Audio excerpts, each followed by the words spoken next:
Good morning. Welcome to Beneath the Plates. I'm your host, Jared Elrod, aka the Iron Chaplain, aka I'm 48 minutes into my walk today, 1.6 miles. I know, slow pace. I have to walk on chairs and stuff. Cut me a break.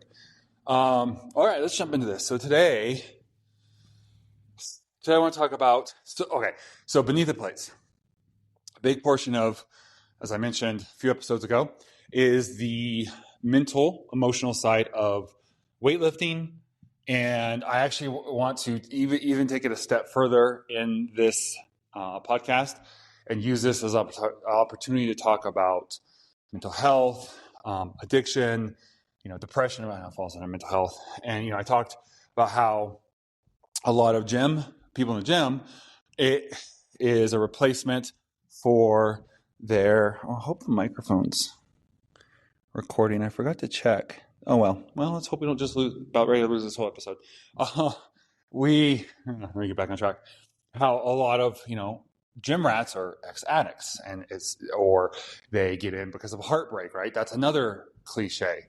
A lot of times, very few people, and there's definitely a category for this, but I think it's maybe a fourth who are just in it for like the aesthetics or like just the overall health benefits from like a physical point of like, yeah, I work out so I can stay healthy, or I work out because I want to be an attractive person and I want to have, muscles. There's definitely an element of that, and there's got to be a category of that. But I think overwhelmingly, so many people, it is a form of coping, rebuilding, strengthening, pseudotherapy. I know for me, it's been a thing. I've talked about that. But today I want to get into it. So I'm actually going to talk about kind of like my bipolar a little bit today. And I've been wanting to do more content on bipolar. My wife is wanting me to do more content on bipolar because there's not a lot out there. And like 90% of it is bipolar 1. It's typically wives with husbands who are bipolar 1 who discuss things, right? And so there's not a lot from one, the perspective of the person with it, and two, with, well, no pun intended, but with bipolar 2. So I'm definitely going to have, I don't know, maybe I can double them like bipolar episodes where I discuss them and go through things. And today's going to be one of those episodes. So if you are not at all interested in that, feel free to skip this episode and pick up on the next one. So I want to talk a little bit about, I'm actually going to start with a story again. I like the idea of starting with stories.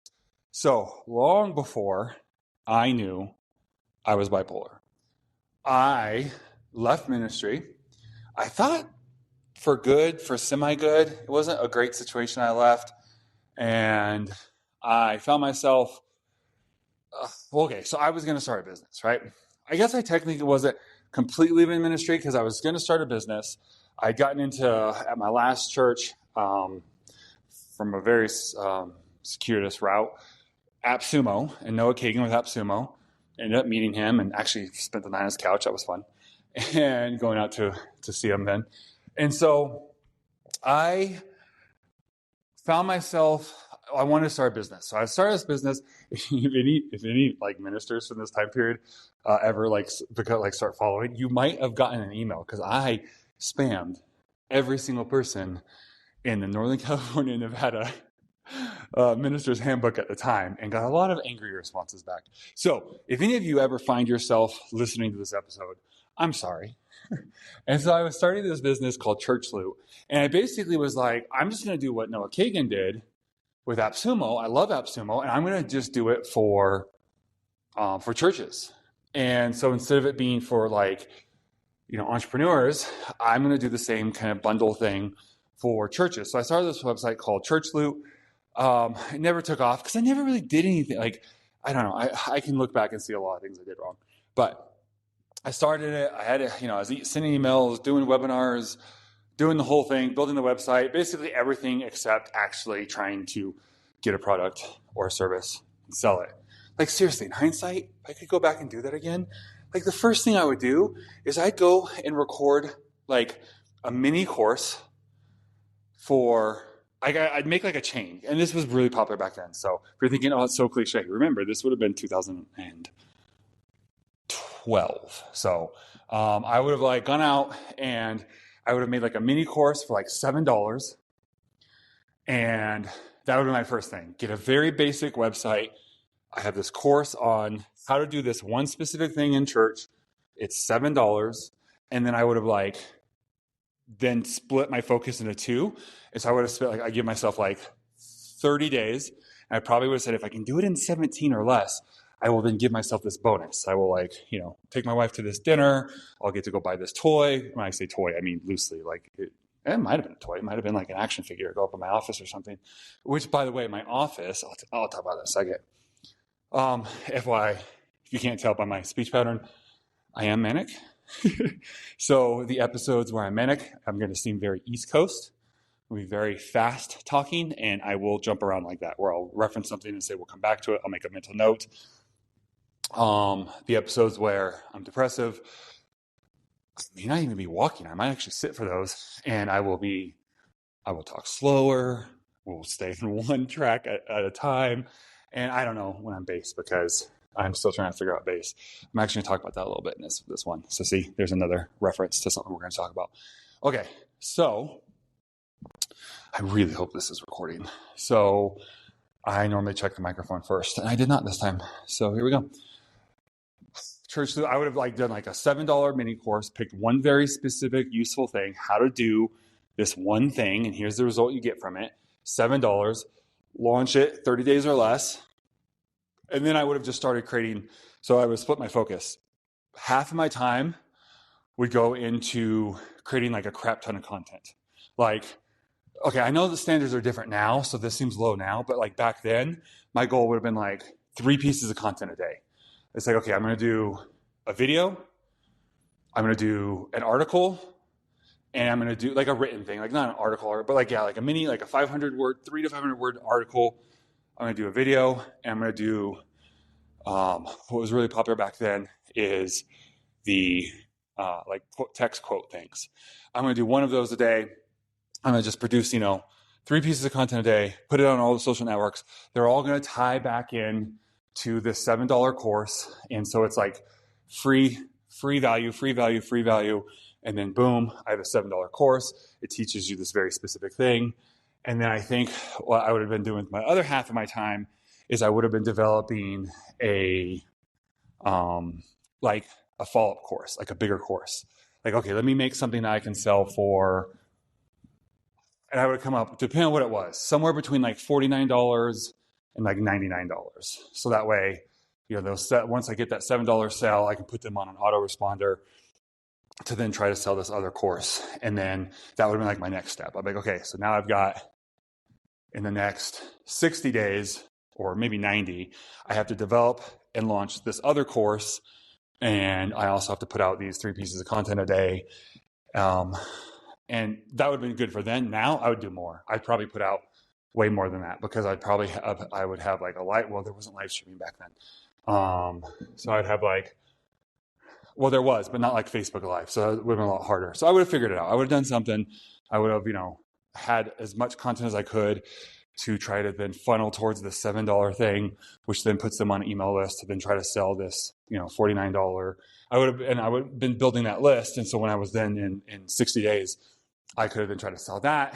And then after that, depending on how sales and stuff were, I would then either go out and try to develop more of these $7 and even free courses. They would all be $7, but then some of them I'd probably be $7 strike through, free, and I probably would do them as limited time. I'd probably swap them out, every now and then swap out which one's free to get more sources in, or I would then go and build something even more than that. Okay, so now we have that, $49 to $99 course. I'd have some version of something that's a couple $100 that I could then sell, so I could start ramping this up. So that's probably what I would have done. And instead I did all the wrong things, right?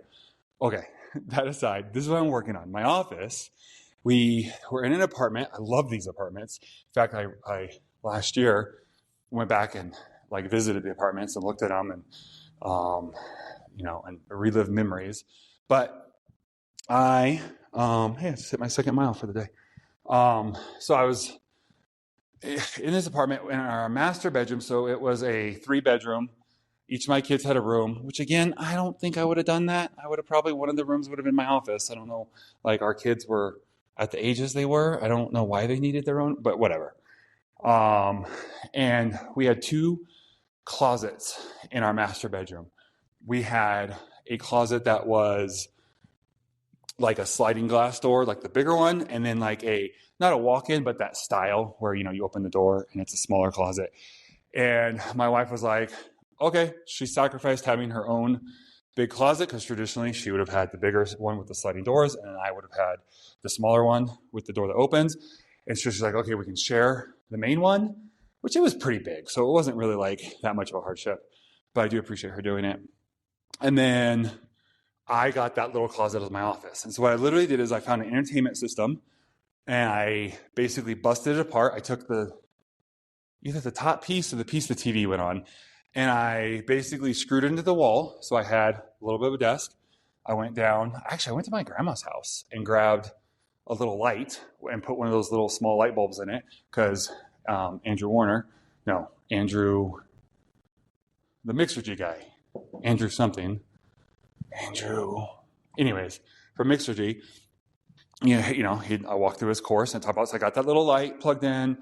I went down to Walmart and I got some, poster board, like push pin boards and whiteboards. So I had those up so I could have things on the walls in my little tiny cave.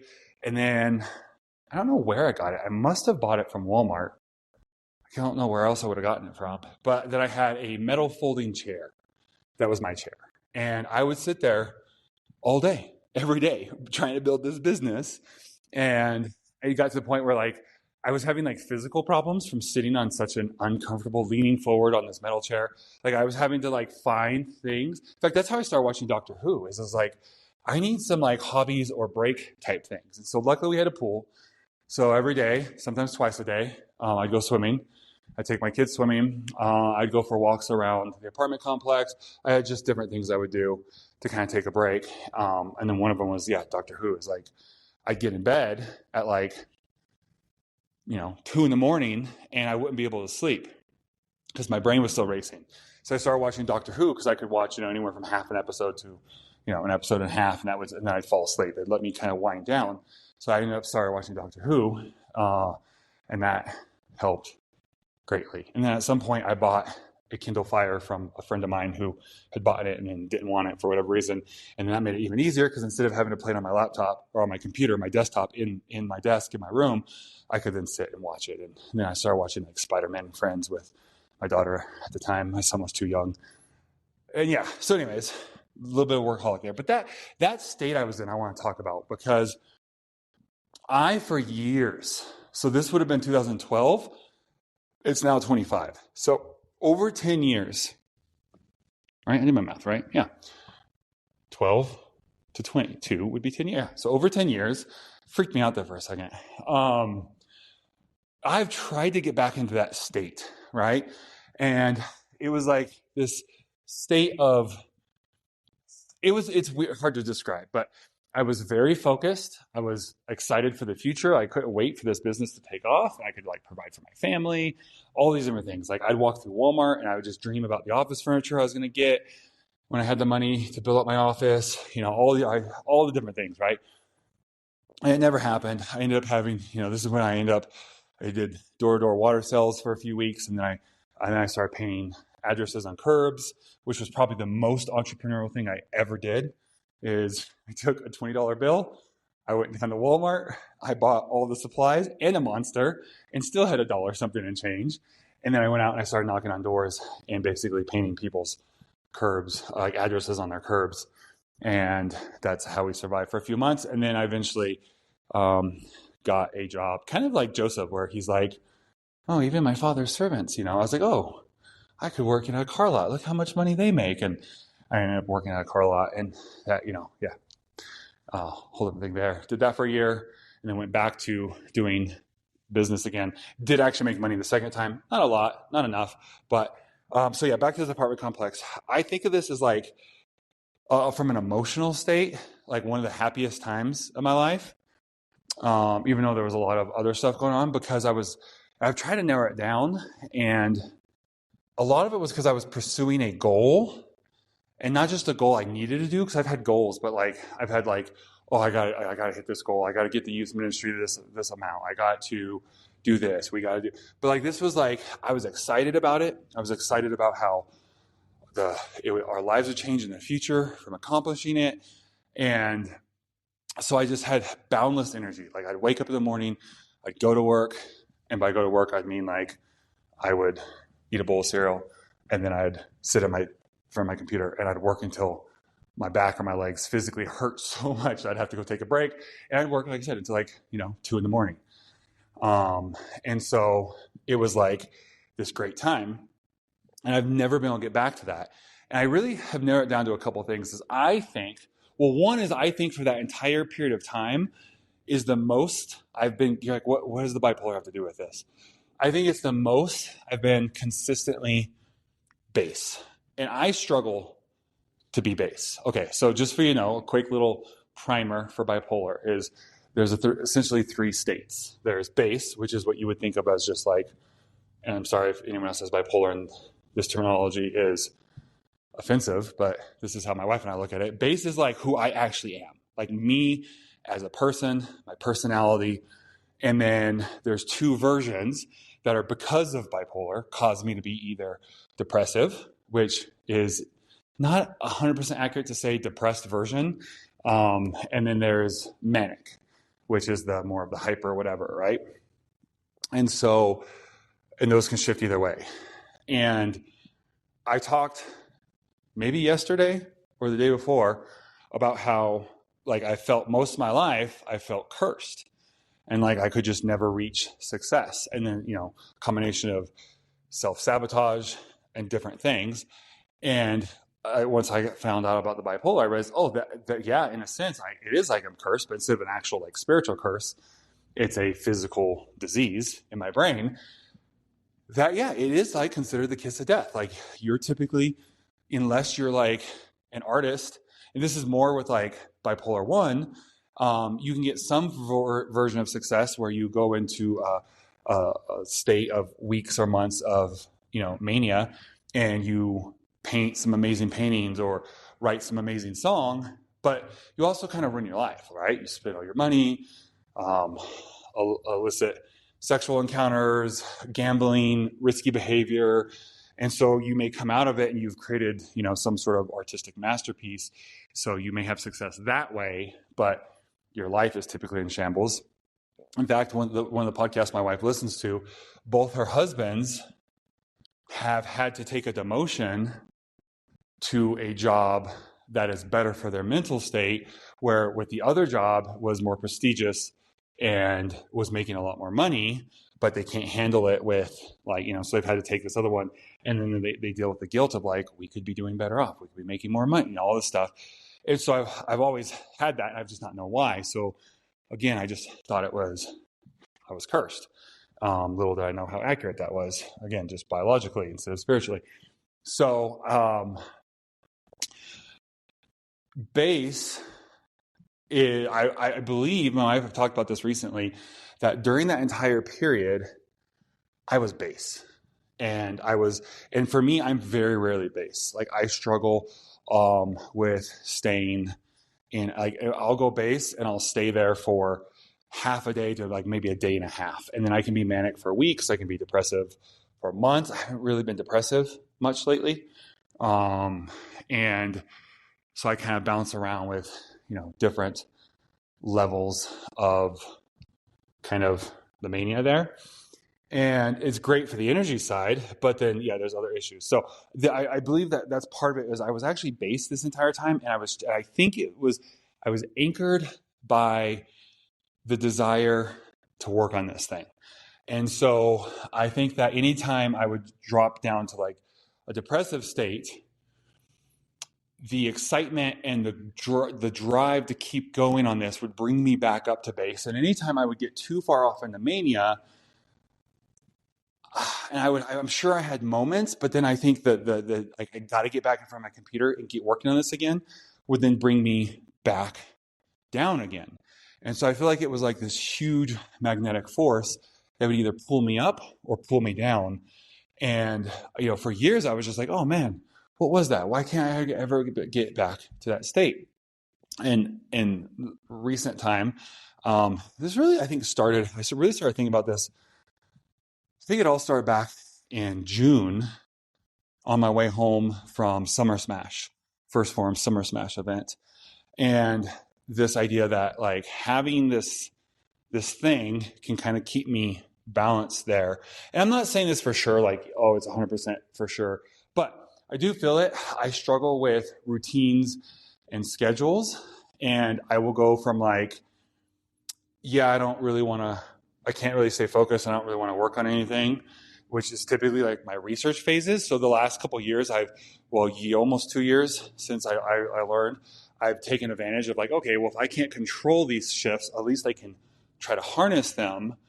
And so like, I know if I go depressive, that's a research phase because I have like an extreme focus, but also a low desire to really do much. And I like to, when I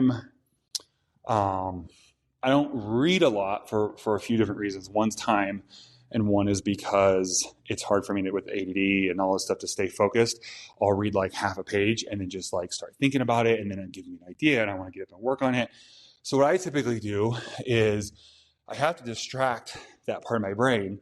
And so when I listen for one thing, and I think I'm well over 200 books this year. In fact, back in like September, October, Audible let me know I was at like 140 something books for the year. I've had a significant amount since then. Plus, I also have a Spotify subscription. And I don't just have the 15 hours, I've got the upgrade, so it's a full 30 hours. So I do another 30 hours of audio books from Spotify on top of my Audible. Oh, and I also have a Kindle Unlimited subscription. And I have an unlimited amount of books I can read on Kindle, but then I have the Kindle, the Alexa app actually read to me. So I'm probably over 250 books for the year. And I have not read a single book this year. I have done some reading. I don't think I've finished a single book because I just can't get through a book. I'd read 3 books a year if I was only reading them instead of the 250 plus. So with all that said, I typically distract that distractible part of my brain by, I have these little drawings I do, these little doodles. In fact, my daughter's actually picked up this habit from me. And she jokes, she says, if I ever die, she's going to go and take one of my doodles and actually get it as a tattoo. Like if I die young, obviously, I don't think she'll do that. Maybe if I'm old, but, and then I've also, a few years ago, I found out like I can also play Minecraft and accomplish basically the same thing. And, but I don't build. I just live. So people think I'm really weird because all I do is dig and I will clear out spaces. I take everything down to sea level. And so I either sit there with a sketchbook and I do these doodles and I fill them in, draw these designs and fill them in, or I'll sit and I'll play Minecraft and I literally carve out sections and I just strip everything down to sea level and everything's flat. I'm like Galactus on a very slow timeline, destroyer of worlds, right? Hold on, I have to sneeze. Hold on. Oh, excuse me. Sorry. I will try to remember to go and edit that out, but I apologize if I end up not being able to do that. I did put the microphone really far away from me though. So, okay. So that's what I'll do. And so if I go depressive, instead of being like, oh, I gotta get work done, I can't just be, moping around, I will go into a study research phase and I will basically, okay, I don't really want to do anything, but I also have extreme focus and I'm not good at switch tasking and I can focus on one thing for like 4 hours at a time, 2 or 3 times a day. And so what I'll do is I will get my notebook or fire up Minecraft and I will listen to sermons, to audiobooks. And typically I can do, if I'm in a phase like this for a few months, I can get like a year's worth of studying done. Or I can load up, like, okay, I know what my sermon series are going to be coming up. And I will load up audiobooks and sermons like on YouTube. And I listen to everything at like 2x speed. So not only do I listen a lot, I listen to everything. I used to listen at 3x speed. I have slowed down to 2x. And I'm able to, get a lot of information. So using it as like a benefit. And then when I'm manic, I will use that time to basically get a lot of work done, right? Take care of all these tasks, get these things done that I need to do, and kind of focus on it from there. So I've the last, since June, no, before that, sorry, June was the other thing. The last year and a half, I've really been focused on that. But I'm now starting to realize that, okay, not only can I just take advantage of the state I'm in, I've been playing around with and starting to realize control's the wrong word. Not that I can control the bipolar, but that I can heavily influence it. And one thing I struggle with is routines and consistency. And if I'm realizing if I kind of get the same routine, even with some variation, like today, I'll come in. So this week, what I've been doing, I've been building this for a couple months, but this week I've been really dialed in. It's been working really well, except one thing. I'm able to come in and I'll walk 3 miles, which one am I at right now? I'm almost at 3 miles. And then I will go in, I'll fire up Minecraft. I'm going through my CPT training right now, and I've had different things. Today, I varied it slightly, so that was Monday and Tuesday. Today, I didn't want to do the walking yet. I wasn't ready to talk. I didn't really have a topic yet. So I fired it up, and I'm in the middle of listening to some commentaries for a sermon, and so I did that first. So I came in, I finished the one I was listening to yesterday, started the next one, and then got partway through the one after that, and listening to, a couple hours of commentaries, again, at 2x speed, play Minecraft, and then now I'm in here doing the walking. And so I think that having, even though I've struggled with schedules, I think having a strict schedule is definitely helping. And that, if you think about it, going back to that story I told in the beginning, I kind of accidentally had a schedule. I mean, granted, the schedule was wake up, eat breakfast, go to work all day long, and then watch Doctor Who and go to bed. But it was still a consistent schedule. I was doing the same thing every day. So I think that was that giant magnetic force or gravitational force that, again, would pull me out of depressive and pull up from depressive and down from manic. And I feel like this schedule is helping. So kind of playing around with this a little bit. Now, my fear is I do not live a consistent life. And what I mean by that is, so that work great Monday, Tuesday, it's 8:00. So the last several hours, it's been working great for Wednesday. But then tomorrow's Thursday. And tomorrow I drive around Mountain and I have a very different schedule. Or like this last week, I was at Disneyland for the week, and we have different time, where we do different things. We'll have different trips or ministry events or things. So my concern is if the key to staying in that kind of happiness and productivity zone is consistent schedule, that's awesome. But then the concern is, well, what if I don't have the ability to have a consistent schedule? Now, you would think, and if I was just pastoring this church, it would be pretty consistent because, I'm in a small rural town, rural church. I could be pretty controlling on my schedule. It's not like we're at some big church with a big office full of staff and all these different things.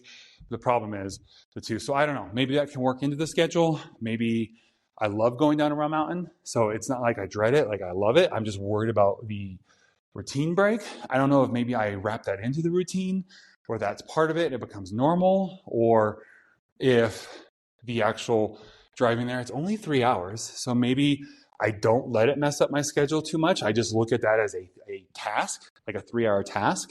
And so maybe Thursdays, I come in, I do my 3-hour walk. I do all my stuff that I normally do. I do the podcast. I get all that stuff done.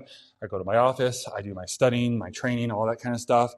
And then instead of jumping over to okay, let's do, my editing, my shooting, whatever I need to do, and it needs to be gym time. So that's what I've struggled with this week, is it needs to then go into gym time. So maybe instead it just goes to, okay, for Thursdays, maybe Thursday's a rest day. And instead of going to the gym, and I typically spend, about 2 hours at the gym. And then if you add in the prep time, I go home, I sit for a little bit, I talk to my family, I change, And then I come home from the gym, I sit for a little bit, I talk to my family, and then I, jump in the shower or whatever. So it's probably right around a 3-hour daily ritual, if you think about it that way. So if I just start thinking, okay, Thursdays is an off day, and instead of a 3-hour ritual of going to the gym, my 3-hour thing is I drive around mountain, and I get to Round Mountain and I pick my schedule back up. Maybe that'll keep it from being, and then I get up on Friday, I do the same thing. I'll probably hit the gym first on Friday though. And then now this Friday is a little different because we're doing something a little different. But so yeah, maybe I do that. We're kind of walking through this together, but I'm hoping that if you have bipolar or you know someone who does, like I'm basically treating my life as an experiment to figure out how can I still live a healthy, happy, productive life without, letting it kind of control me or capping me. Because at one point I was like, well, maybe I'll just stay at this level and I have these dreams and ambitions, and maybe I will curb those. I won't try for those. And I'll just try to hit this level.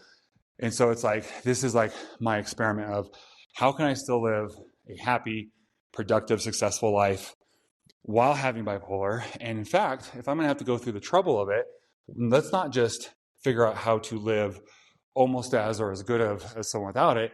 Let's figure out how to use it to be, a secret weapon, a superpower, and become more successful, more, greater level of happiness, a greater level of all these things than someone even without it. Because I love taking a weakness and turning it into a strength. One of my favorite tropes in books is when someone has a lame or basic power and then figures out how to use it in a way that makes it an OP power, an overpowered, right?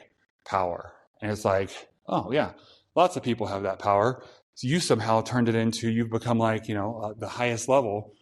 So I love that idea. And so the idea of not just figuring out how to cope and be quote unquote normal with bipolar, but to be able to use it, that was a handicap, to become like a superpower.